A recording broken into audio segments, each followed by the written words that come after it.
Anyway, Time Magazine Person of the Year goes to Merkel. Donald Trump says, how do you give the award to somebody, or the cover to somebody who is ruining Germany? Well, is she, in fact, ruining Germany? We'll talk to the man that lives there, also writes for the Jerusalem Post, and most importantly, our dear friend, and that is Ben Weinthal. Ben, good morning, pal. How are you? Good morning, Sid. I'm doing well. Happy holidays to you and your listeners.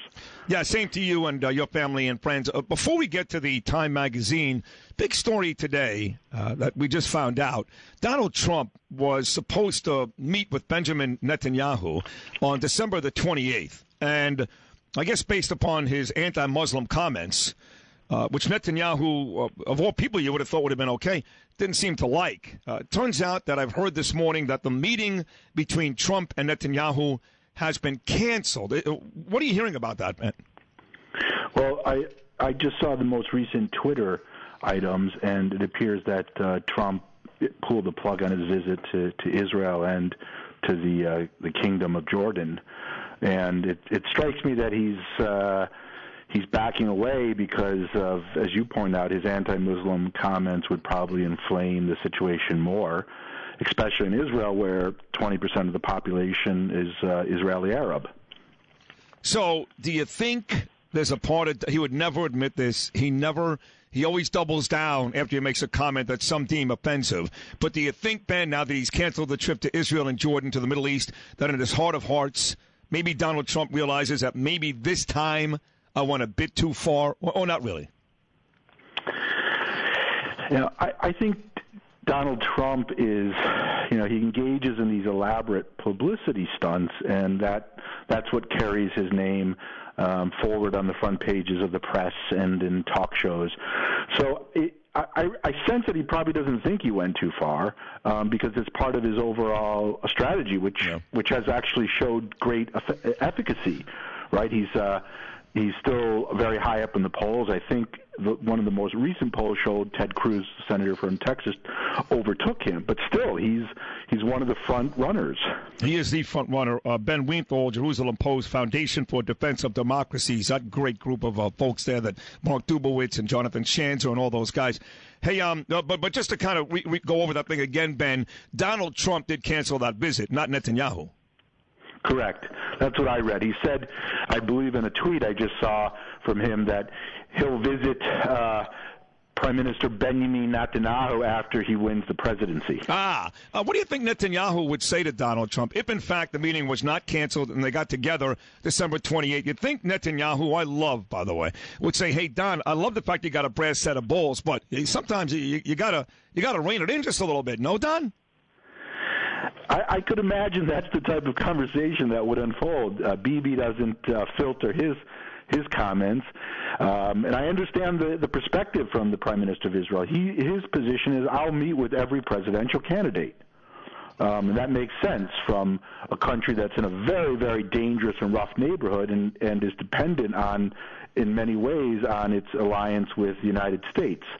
But I could imagine he would certainly address Trump's anti-Muslim rhetoric, because Israel is surrounded by hundreds of millions of Muslims in the region I'm talking about, and there are over 1.4 billion Muslims in the world, and there are only 6 million Israeli Jews. Wow, that is quite a difference. We'll get to Germany. I know you're back in Germany today. You had spent the last weeks in Israel. But one more question. You mentioned the fact Trump in the polls and the presidential election coming up in 2016. Because the relationship between us and Israel has soured, Barack Obama's done a very poor job there. And you even told me yourself that Israeli citizens don't trust Obama.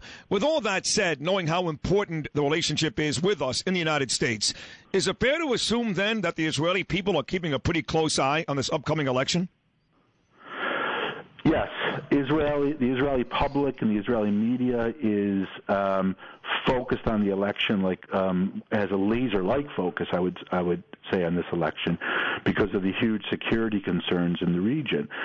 And Barack Obama has disrupted a very powerful relationship between Israel and the United States. his Iran deal is nothing short of an atrocious foreign policy agreement, which endangers the security of Israel. So Israelis are very, very well informed about the presidential election and the candidates right now. You mentioned the Iran thing. I remember reading something from you. You had uncovered something. It was like days after, maybe even days before, not even after, before the deal was inked, where they were cheating. It was like they were like already stockpiling weapons somewhere, or somebody was stockpiling weapons for them or something. I don't remember the exact nature of the column, but the point is, I keep reading these little things every now and then that seem to go relatively unnoticed, that they continue to cheat. Is that not true? It is. I mean, look what's taken place over the last few weeks. The International Atomic Energy Agency, a UN body, declared that Iran worked on an illicit nuclear weapons program at least until 2009. The Obama administration said that the supreme leader of Iran, a radical anti-Western, anti-Semitic cleric, Khamenei, declared a fatwa saying his country would never work on nuclear weapons. So that should debunk this whole notion that Iran's not going to continue to work on a nuclear weapon. And then Iran tested multiple times missiles in violation of UN sanctions. And what's Obama's response? We're going to seriously review this. That means seriously review. They'll look at it for the next 10 years, and at that time, Iran will have a nuclear weapon. And the Obama administration wants to close the nuclear file at the United Nations, which just declared that Iran was working on a nuclear weapon. That's the state of American diplomacy with Iran. It's nothing short of a fiasco from my perspective. I think he also wants to make sure gun control is in Tehran. I think Obama's worried about that. He has this idea that you can stop nuclear missiles and AK-47s and AR-15s and terrorists from killing Americans with gun control. I mean, you can't even make that part up, can you? No, I mean, he's infatuated with gun control and climate change. So the weather patterns are front and center in his thinking, while 14 Americans and scores were injured in San Bernardino by an Islamic State attack. Instead of holding a press conference to declare a war on the Islamic State and enlist NATO partners to mobilize troops to knock out the Islamic State, you have empty boilerplate statements at a Paris climate conference from him. It defies rationality at this point. It really does. It's hard to believe. Ben Weinthal, Jerusalem Post, joining us live from Germany this morning, where everybody, my barber, for example, I swear to God, my barber down here, Morgan, one of my best friends, he owns Mojo's Barbershop in Boca. His wife is from Germany. He goes back and forth to Berlin each and every summer. He loves, I told you, that Bayern Munich soccer team. And not a very big fan of Merkel. Is anybody in Germany a big fan of Merkel? Because when she, in fact, made the cover, Time magazine won the Person of the Year, I was surprised. I think a lot of people are stunned. I mean, Time magazine declared her to be the chancellor of the free world. Her poll numbers have dropped considerably in Germany since she's allowed unfettered and unvetted immigration from a number of Muslim-majority countries. Now, that's not a bad thing to allow Syrian refugees in because they're fleeing a horrible situation, but the numbers have mushroomed to the point where Germany's social service system is strapped, and Germany simply does not know have entered the country. So does that mean Islamic State fighters, Al-Qaeda fighters have infiltrated among the refugees? There are so many loopholes in the process in contrast to the United States, where there's a much more intensive and sophisticated vetting system. Then I would ask you, that is kind of the downside, letting in all these refugees. We're dealing with that here, and the possibility of allowing some of them, the bad people, to come into your country. She won the award based on merit, not on bad stuff. So what are they saying? Well, what is Time magazine giving her credit for? Well, it's a very bizarre article. Time magazine awarded her the Person of the Year honor because of her managing the austerity crisis in Europe with Greece, her welcoming of refugees, her commitment to humanity based on her open arms to refugees, her even leading from behind view. That's what they cited, that she has her own version of leading from behind the flawed Obama policy.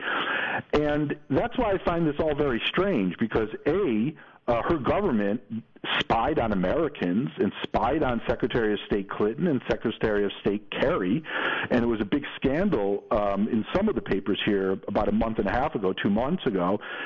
Her government and herself went into a panic state and criticized the United States for the NSA spying on her government and her mobile phone. Right. So that's odd. She abandoned the Americans during the Libyan invasion. She's refusing to send combat troops that will actually engage in combat to help the Americans and the French in Syria. So I'm not really sure why she deserves the award. One could argue, yes, she helped manage the EU monetary system. That's her achievement. But at the same time, the Greeks are upset with her because she suspended the Dublin rules, which say you can't allow this type of unfettered immigration, that immigrants have to remain in the country where they arrive. Instead, she created open borders for immigrants to flood in and refugees, and that's also taxed the European system. So it's a very, very bizarre choice at this point to not to give her that important prize. You may not, or you may. Is there anybody that you think is more deserving of that award, whether it's in the United States or somebody in Europe, somebody in Israel, maybe Netanyahu? Well, so just one other point, because you asked the $64,000 question. Why did she get the prize? And just recently she decided to label Israeli products as a sanction from the disputed territories in the West Bank and East Jerusalem and the Golan Heights. It's a penalty to mark those products as not being made in Israel. And a lot of Jewish organizations in the U.S., the Anti-Defamation League, the Simon Wiesenthal Center, and German Jewish organizations criticized her the other day in the Jerusalem Post. And by the way, Paris did the same thing. And to show what hypocrites they are, after they got attacked, who they go to for intelligence? The Israelis. Right. Really interesting point. Exactly. And, Merkel's also, I don't think, based on her dealings with Iran, she approved the Iran deal. And a week after the Iran deal was sealed, what did she do? She had her government send over scores of businessmen and women and the vice chancellor to cut new deals with the Mullah regime. That took place just a week after the July 14th agreement was reached. So she has a really flawed foreign policy. Who should win the award? It's a good question. I think certainly counterterrorism agencies should be considered. My view is, and I have a bias, I would say the United States Armed Services. Yeah. I'll tell you what, even the 3 kids on the train that stopped that terrorist attack. I know that scene was just a very short thing compared to somebody who rules a country day in and day out. But, it's kind of like giving Caitlyn Jenner the Inspiration Award for ESPN when there were examples of folks dying of cancer that are going out there and doing great stuff. I'm with you. I'm not exactly sure what. But, it's funny because I look back at the long history of the Time Magazine Person of the Year after Merkel won, Ben, to see who gets the awards. And it's not very impressive. Obama won in 8 and 12, so he got the award both times. Every time George Bush won, he got the award. Bill Clinton. It seems like any time a president wins, they automatically get it. And then they have things like YOU would win the award, or Ebola, or protesters. Or you'd be surprised, looking back to the long history of this award, how unimpressive some of the winners actually are. Yeah, Time Magazine, along with some other publications, have misjudged politics. If you recall, in the 30s, Time nominated a former chancellor as Person of the Year. Yes, I think that was 38, we know, right? Who that person was during the fascist period of Nazi Germany. He was on the cover of Time. Right. Yeah, no, you can't make it up. Well, listen, I'm not equating Merkel with him in any way, shape, or form. All I'm saying is that's absurd. Right. All I'm saying is that Time has, as you point out, has misjudged people of the year. How about, one more, being that you're in Germany talking about Merkel, how about this week there was a comparison made between Donald Trump and Adolf Hitler. Did you hear that? I did. Again, I find that just totally absurd. I mean, if anyone knows anything about the Hitler movement and lethal anti-Semitism and the destruction of 50 million people during World War II, they wouldn't make these types of comparisons. It's just the height of absurdity. It really is. Even me, as a critic of Donald Trump, a lot of the time, I think a lot of the things he says are border between offensive and stupid, even though I know why he's doing well.